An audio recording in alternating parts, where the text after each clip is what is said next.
안녕하십니까, 에필입니다. 9월 24일 원자력 테마 보도록 하겠습니다.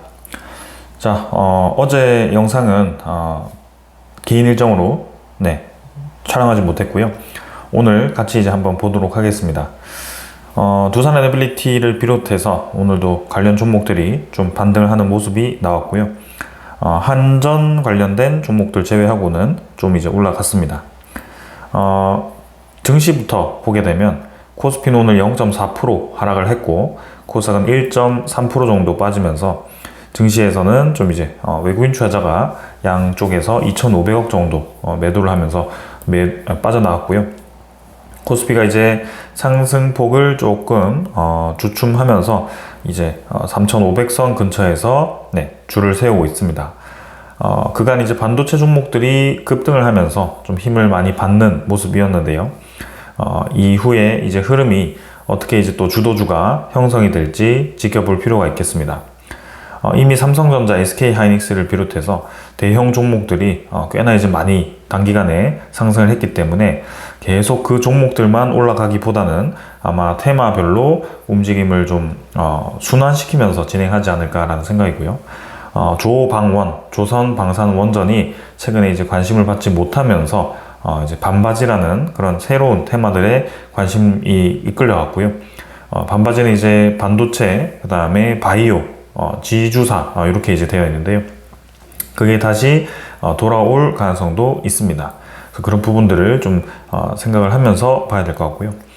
외국인 투자자는 2,460억 정도 매도했고 이틀 정도는 매수를 했었습니다. 그래서 크게 지금 수급 전체적으로는 코스피에 계속 유입되는 분위기다. 기관 투자자는 금융 투자 위주로의 매수가 이어졌는데요. 나머지 투자자들은 최근에 조금 매도를 하고 있습니다. 코스닥도 상당히 이제 강하게 좀 올라갑니다. 하지만 월봉 입장에서는 여전히 낮은 수준인데요. 밀어 올리면서 일단 진행되다가 최근에 조금 조정을 받았는데요. 마찬가지 이제 외국인 투자자는 빠져나가고 있고 기관 투자자도 오늘 매도를 좀 하면서 진행이 되었습니다. 자, 그래서 일단 코스닥은 코스피만큼 뭔가 이 주도적으로 지수를 이끌고 계속 상승을 하는 그런 테마가 좀 부족해서 이런 모습이 좀 나오고 있는데요. 향후 이제 흐름을 볼 필요가 있겠습니다. 자, 해외 증시 나스닥이 어제 중간에 이제 급락을 하면서 진행이 되었는데 뭐 1% 이내로 진행이 되었습니다. 조정이. 파월 의장이 이제 AI에 대한 버블을 증시가 좀 많이 올랐다 이런 언급을 하면서 좀 조정이 나왔는데요. 크게 뭐 영향을 주진 않았습니다. 그래서 뭐 지켜볼만 하고요. 사실 최근에 이제 우려하던 부분들이 금융시장에서 좀 많이 완화가 되었고 최종적으로는 이 시한폭탄이 없어진 건 아니지만 그런 부분들이 이제 불이 엄청나게 활활 타오르는 듯한 그런 모습이었다면 최근에는 그런 불들이 좀 많이 작아진 모습들입니다.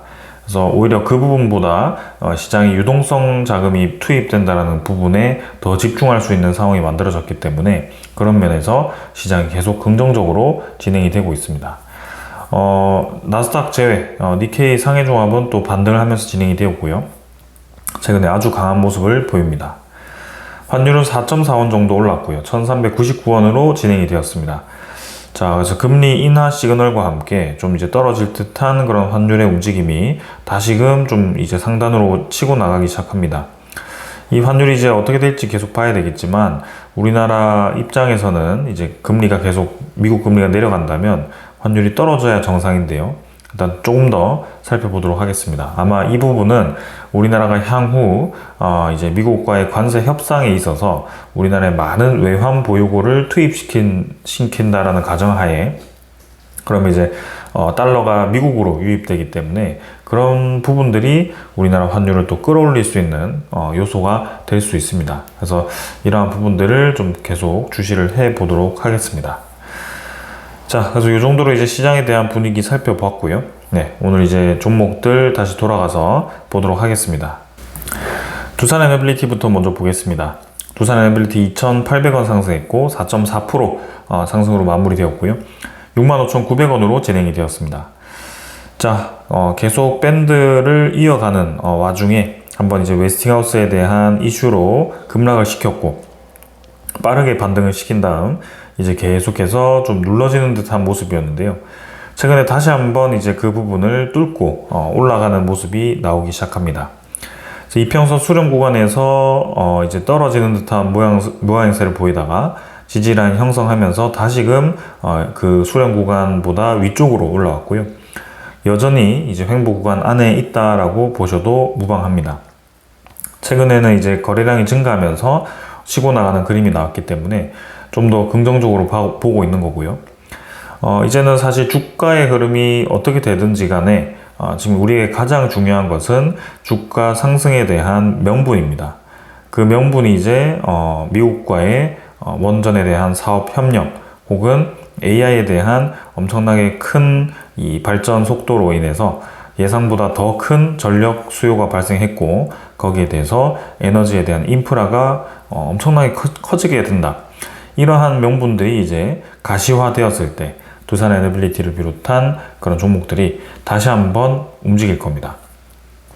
그래서 이전에도 많이 올라왔지만 사실상 이제 제가 오래전부터 봤던 것은 두산 에너빌리티가 한번 힘을 받았을 때 두산 중공업 시절에도 굉장히 많이 올라갔습니다. 근데 그게 이제 연 단위로 이제 올라갔기 때문에 이번에도 다시 한번 그 영광을 또 기대하면서 지켜보고 있는 거고요.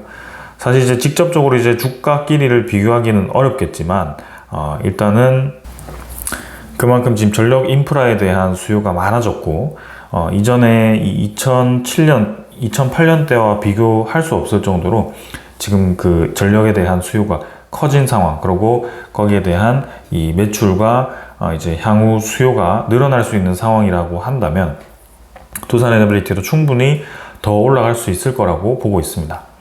근데 그 과정에 있어서 이제 두산 에너빌리티가 실제로 그 매출을 발생시킬 수 있는 이제 시설 능력이 되느냐, 요거는 이제 좀 다른 문제가 될 수 있는데요.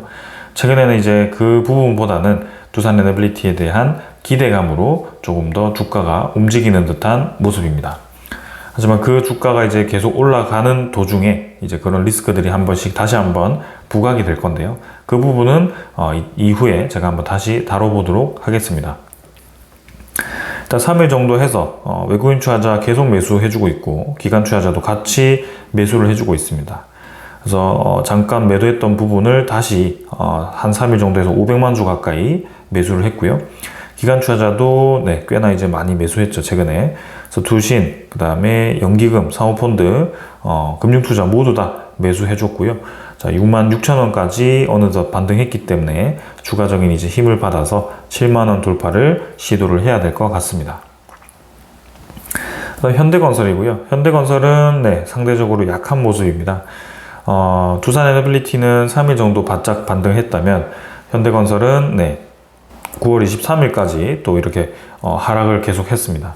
그래서 하루 반등했지만 1.6% 수준, 그래서 3일 정도 빠진 것 대비해서는 아주 반등폭이 낮은 상황이고요.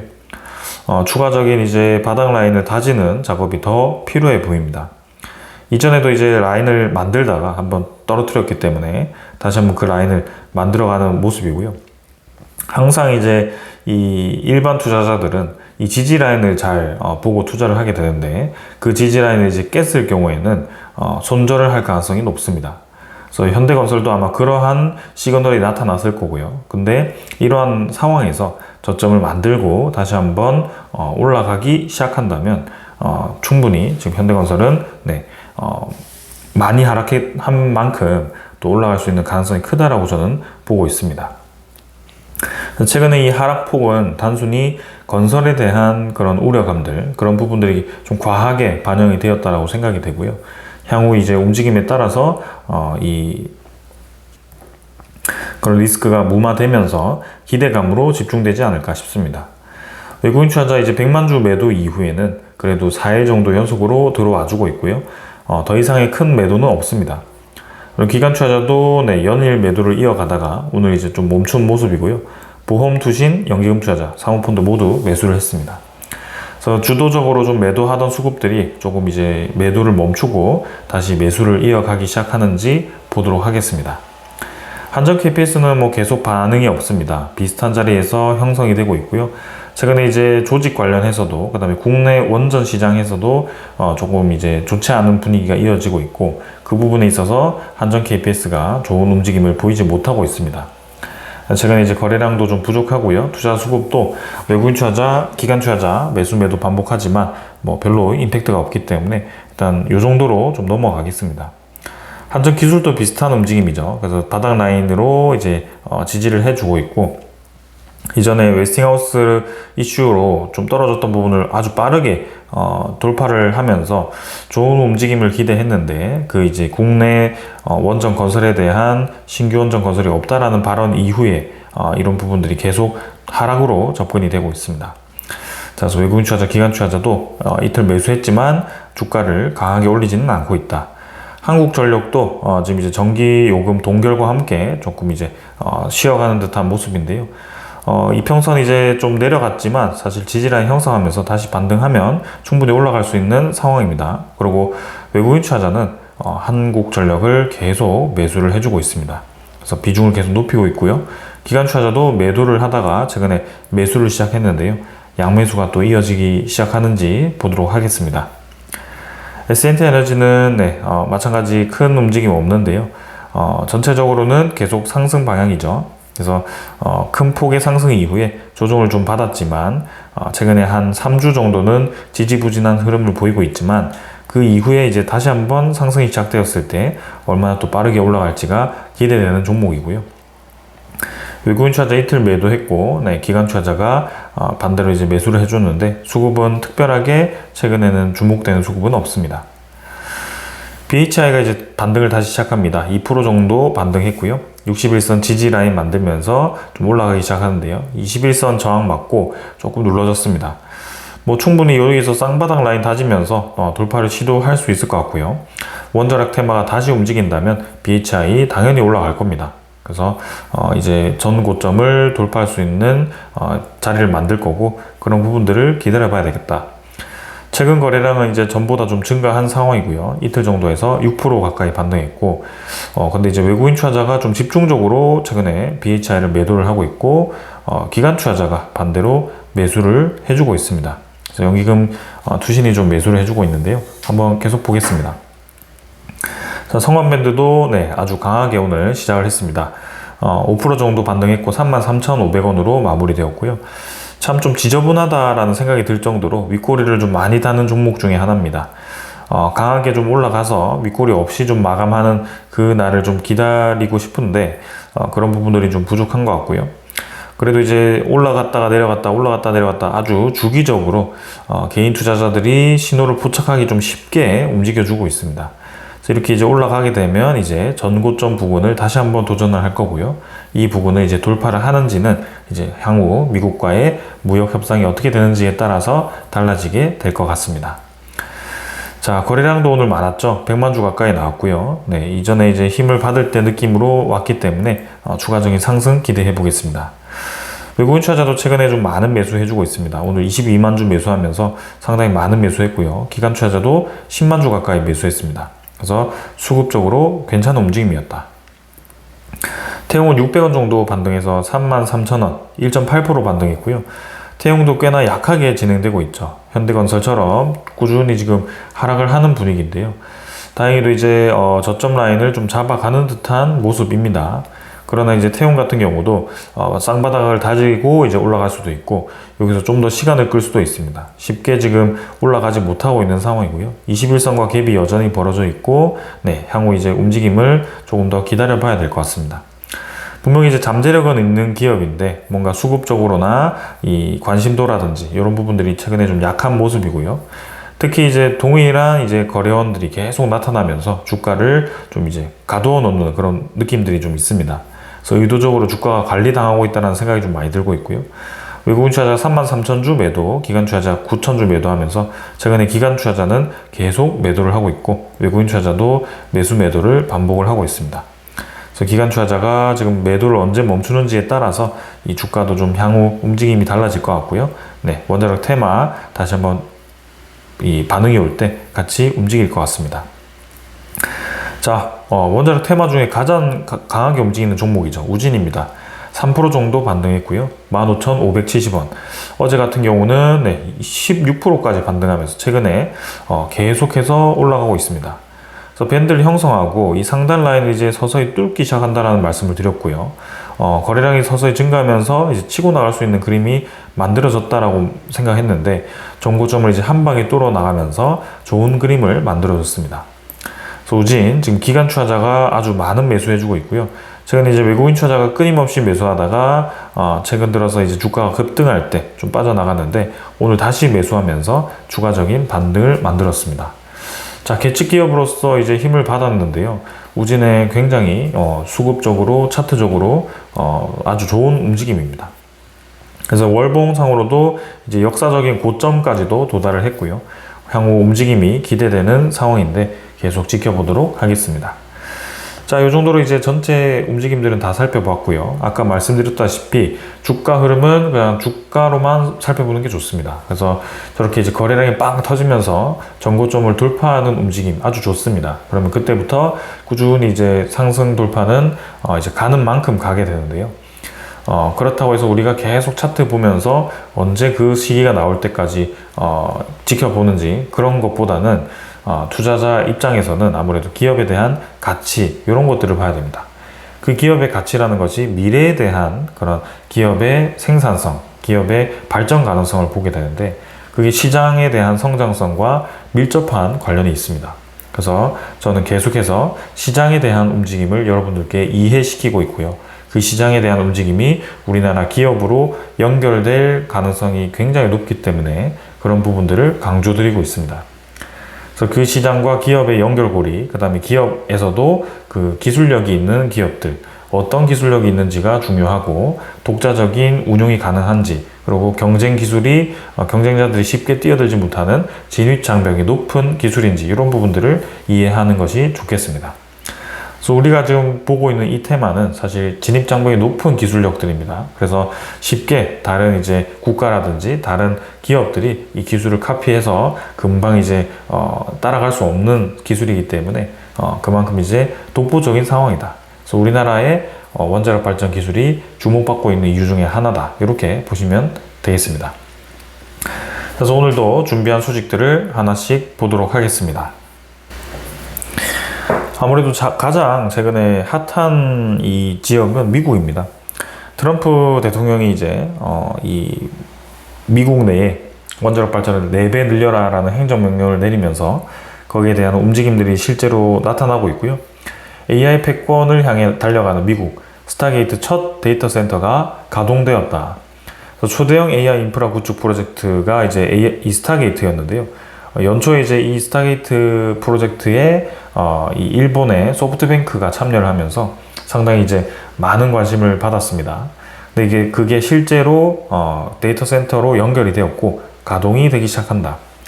그래서 샘 올트먼이 이 부분에 대해서 이제 5곳에 추가 데이터 센터를 건설을 할 건데 이게 모두 완공이 되면 원전 7기의 발전량을 가지게 된다. 자, 그래서 미국의 텍사스주 에빌린에서 첫 번째 스타게이트 데이터 센터를 가동하고 이제 초청해서 현장 투어를 했고요. 데이터 센터는 총 8개 동이고 이게 다 가동되면 900메가와트급으로 전력을 소비한다고 합니다. 그래서 딱 원전 1기에 해당하는 전력 소모량이고요. 이 데이터 센터가 점점 많아질수록 이제 이 에너지에 대한 꾸준한 생산성이 집중되어야 될 겁니다. 당연히 이제 이 원자력 발전에 대한 이 중요도가 높아지게 될 거고요. 데이터 센터 신재생에너지로 지을 수 있겠지만 신재생에너지도 있겠지만 신재생에너지가 이 제때 효율을 가동하지 못했을 때 제때 이제 효율이 나오지 않았을 때에 대한 대안이 부족하기 때문에 거기에 대해서 무조건 기저에너지원이 연결될 수밖에 없습니다. 그래서 신재생 50%, 기저에너지원 50% 정도 이렇게 하더라도 이 50%는 기저에너지원, 석탄, LNG, 그 다음에 이 원자력 발전이 될 텐데 석탄은 이제 지향하고 있고요. LNG 원자력 발전이 그 부분을 많이 메워가겠죠. 그래서 이런 부분들이 이제 우리나라의 기업에게 엄청나게 큰 기회로 다가오게 되는 겁니다. 자, 그러면서 스타게이트와 또 연결되어서 젠슨 황, 이 엔비디아에 대한 CEO가 이제 샘 올트먼과 140조 AI 동맹을 맺기로 했습니다. 그래서 원전 10기 규모의 인프라 구축 지원을 하게 되고요. 엔비디아는 오픈 AI 지분을 확보하게 됩니다. 그래서 이제는 데이터 센터, 그 다음에 엔비디아의 저 칩, 그 다음에 에너지 인프라, 그 다음에 이 칩이 들어갈 때는 또 반도체, 메모리 이런 것들이 다 유기적으로 연결되게 되고요. 이런 부분들이 모두 다 큰 성장을 겪게 될 겁니다.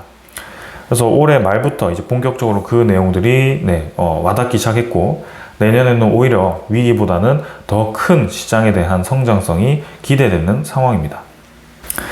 오픈 AI가 원전 10기 규모의 데이터 센터를 만들기로 했는데, 이 부분을 이제 엔비디아와 함께 진행을 할 거고요. 이것 또한 이제 데이터 센터만 벌써 몇 개죠. 엄청나게 많죠. 그래서 이런 부분들이 이제 앞으로 미국 내에 오픈 AI만 하는 게 아니죠. 이제 많은 이 빅테크들, 아마존, 뭐 마이크로소프트 이런 기업들이 이제 움직이기 시작할 거고요. 이 부분들이 이제 우리나라 기업들에게 기회가 될 겁니다. 자, 실제로 아마존이 두산 에너빌리티 원전 기술력을 점검하러 왔습니다. 아마존 빅테크 기업인데 두산 에너빌리티까지 와서 기술력 점검을 했는데요. 이제 아마존이 직접 데이터 센터에 공급원, 에너지원을 공급할 수 있는 이제 이 인프라, 전력 인프라를 제조할 수 있는 기업들을 실사하는 것 같고요. 그만큼 중요한 거죠. 이제 아무 기업이나 그런 생산하는 제품들을 써서 데이터 센터에 이 에너지 전력을 공급하게 되면 아마존 입장에서도 제때 이제 생산을 받지 못했을 때 큰 타격을 받겠죠. 그래서 기술이 검증된 기업들의 에너지 인프라를 사용하려고 할 텐데, 그거를 지금 실사를 하러 왔습니다. 그래서 X100에 대한 SMR 제품 등을 확인하고 두산과 아마존 소프트웨어, X에너지, 한수원 MOU 후속 조치가 있었습니다. 이제 본격적으로 두산 에너빌리티가 글로벌 SMR에 대한 파운드리로서의 역할을 하게 될 거고요. 두산 에너빌리티가 대표적으로 떠오르긴 했지만 그 아래에 많은 이제 보조기기 제작업체들이 같이 관심을 받게 될 겁니다. 그래서 향후 이제 이 단조 기업들이 상당히 많이 관심을 받을 거고요. 기대해 볼 만한 상황이다. 자, 그래서 지금 AI 투자 붐이 일어나면서 메모리 공급 부족이다. 그래서 내년에 초호황이고 삼성전자, SK하이닉스가 가격 인상에 역대급 실적을 낸다라는 그런 소식까지 있습니다. 최근에 많이 올라가는 이유가 분명히 있죠. 그래서 전력 테마들이 먼저 움직였고, 그 다음에 반도체 테마가 움직이기 시작합니다. 이게 다 연결이 되어 있죠. 그래서 이제 전력 공급에 대한 부족이 다시 한번 부각이 될 가능성이 큽니다. 아직 투자가 본격적으로 시작되지 않았습니다. 데이터 센터 짓고 있고, 그 데이터 센터에 들어가는 반도체 칩은 실제로 많은 계약을 해서 들어가고 있습니다. 근데 아직까지 전력에 대한 그 계획만 짜고 있지, 실제로 전력에 대한 그 건설을 엄청나게 많이 하고 있지는 않습니다. 그래서 이제 미국 내에서도 그 위기감을 이제 실제로 지으려고 할 텐데, 그 부분이 두산 에너빌리티를 비롯해서 우리나라 많은 기업들이 미국 시장에 대한 진출 기회가 될 거고요. 이번에 무역 협상 아직 뭐 도장을 안 찍었다 이런 얘기들이 나오고 있는데요. 결국에는 이제 뭐 어떤 계기로 해서 협상이 되지 않을까 싶습니다. 그래서 서로 이제 줄다리기를 좀 하고 있다라고 보시면 될 것 같고, 그게 다음 달에 이제 트럼프가 에이펙을 계기로 해서 방한을 했을 때 아마도 이제 우리나라 대통령과 만나게 될 거고, 그 만나는 자리에서 어떤 이제 둘 간의 서로의 이익을 위해서는 큰 그림에 대한 도장을 좀 찍어야 되겠죠. 그래서 무언가 상징적인 의미가 있어야 될 텐데, 그게 아마 이 전력 인프라 관련된 내용과 그 다음에 조선 관련된 내용, 그 다음에 또 다른 내용들이 포함이 같이 되겠죠. 그래서 그런 내용들을 좀 기대해 본다면 지금 이제 전력에 대한 종목들이 10월 2일 이 옵션 만기까지는 이제 추석 전까지는 뭐 조금 움직임이 지지부진하더라도 이제 10월 중순 이후 추석이 끝나고 나서 움직임들은 좀 달라지지 않을까라는 생각을 좀 하고 있고요. 그리고 내년까지 이제 계속 이제 우리나라에 대한 증시가 좀 좋은 분위기가 형성될 수 있는 환경에 놓여 있고, 그 다음에 이 전체적인 시장 자체가 반도체라든지 전력이라든지 이런 인프라들이 다 성장할 수 있는 큰 기회가 왔기 때문에 분명히 지금 기회가 왔다, 이렇게 생각을 합니다. 자, 그래서 계속 우리가 주목해 볼 필요가 있습니다. 자, 그리고 엑스에너지, 뭐 뉴스킬 파워 이런 것들 말고도 이제 테라파워도 움직이고 있고요. 미국 캔자스주와 나트륨 원전을 또 추진하고 있습니다. 일찌감치 이제 첫 번째 프로젝트를 이제 아이다호주에 진행을 할 거라고 하고 있고요. 착공 준비를 하고 있습니다. 근데 이제 캔자스주의 두 번째 이 나트륨 원전이 프로젝트가 준비가 되고 있고요. 이제 마이크로소프트와 함께 또 이 테라파워가 또 연결이 될 겁니다. 자, 그래서 지금 이제 이 미국 오클로도 또 이제 아우라 INL 실증로를 착공을 했고요. 아이다호주 국립연구소에서 자사 최초 차세대 원전 아우라 1호기의 착공식을 진행했다. 그래서 각각의 그런 이 SMR 관련 기업들이 이제 미국 내에 본격적으로 SMR을 짓고 대형 원전을 또 가동을 다시 하고 신규 원전에 대한 준비를 하고 이런 부분들이 아주 발빠르게 진행이 되고 있습니다.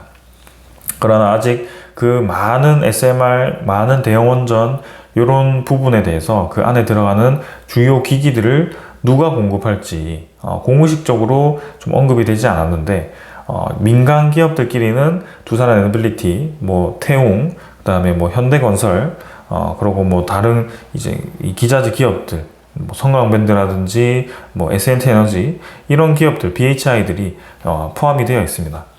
그래서 이제는 공식적으로 그게 장기간에 걸쳐서 그런 기업들이 기자재를 공급하게 된다. 이런 소식이 나오게 되면 분명히 이제 크게 올라갈 겁니다. 자, 그리고 이제 메타도 MS에 전력 공급을 하게 되는데 메타 MS와 이렇게 요 두 기업, 빅테크 기업이 스마일리 발전소 재가동을 해서 또 전력 공급을 받게 되겠죠. 그래서 지금 데이터 센터를 하는 기업들이 서로 지금 원자력 발전에 대한 에너지원을 확보하기 시작합니다. 자, 그래서 우리나라도 이 부분을 간과해서는 안 됩니다. 원자력 에너지의 기저 에너지원의 역할을 무시해서는 안 되고요. 그 부분을 분명히 해야 된다. 그래서 신규 원전에 대한 계획이 좀 지연이 되고 지금 뭐 어떻게 될지 모르겠지만 더 봐야 되겠지만 그렇게 좀 지양이 되고 있는데 그러면 적어도 이제 수명 연장이라든지 이 원전 에너지에 대한 일정 이상의 비중을 통해서 이런 기저 에너지원을 우리나라에서 기업들이 그래도 경제성의 입장에서 다른 기업들의 경쟁력을 가질 수 있도록 그런 환경을 만들어주는 게 맞을 거라고 생각이 됩니다. 목표를 딱 정해놓고 절대 수치를 맞추기 위해서 뭔가 이제 다른 뭐 선진국, 우리나라와 좀 체질에 달한 선진국을 비교를 계속 하게 되면 좀 맞지 않는 방향으로 갈 수 있다. 우리나라가 한글을 쓰는 이유가 있나요? 네, 우리나라의 이 고유의 언어, 우리나라의 정체성을 가질 수 있도록 만든 언어이기 때문에 계속 쓰고 있는 거고요. 굳이 이제 한글보다는 영어를 쓰는 게 사실 뭐 국제적인 교류라든지 국제적인 움직임 뭐 이런 면에서 더 편리하죠. 그런 면에서 본다면 선진국들이 영어 쓰니까 우리도 영어 써야 된다. 뭐 한글 쓰지 말아야 된다. 이런 얘기는 아니잖아요. 그래서 각각의 국가에 맞게, 체질에 맞게, 우리나라는 제조 경쟁력에 맞게 그 에너지원을 선택을 해야 된다. 이렇게 계속 말씀을 좀 드리고 싶네요. 자, 오늘 여기까지 하고 마무리하도록 하고요. 우리에게는 정말 큰 기회가 올 수 있을 것 같습니다. 그래서 원자력 테마로 설명을 드리고 있지만 전체 에너지 인프라를 본다라고 생각하시면 될 것 같고요. 계속 주목해보면 좋겠습니다. 그래서 반도체, 데이터 센터, 원자력, 혹은 뭐 에너지 인프라 이런 것들이 유기적으로 연결되어 있고 플러스 AI죠. 네, 그 네 개가 지금 다 집합이 되어 있고 거기에 하나가 더 들어올 겁니다.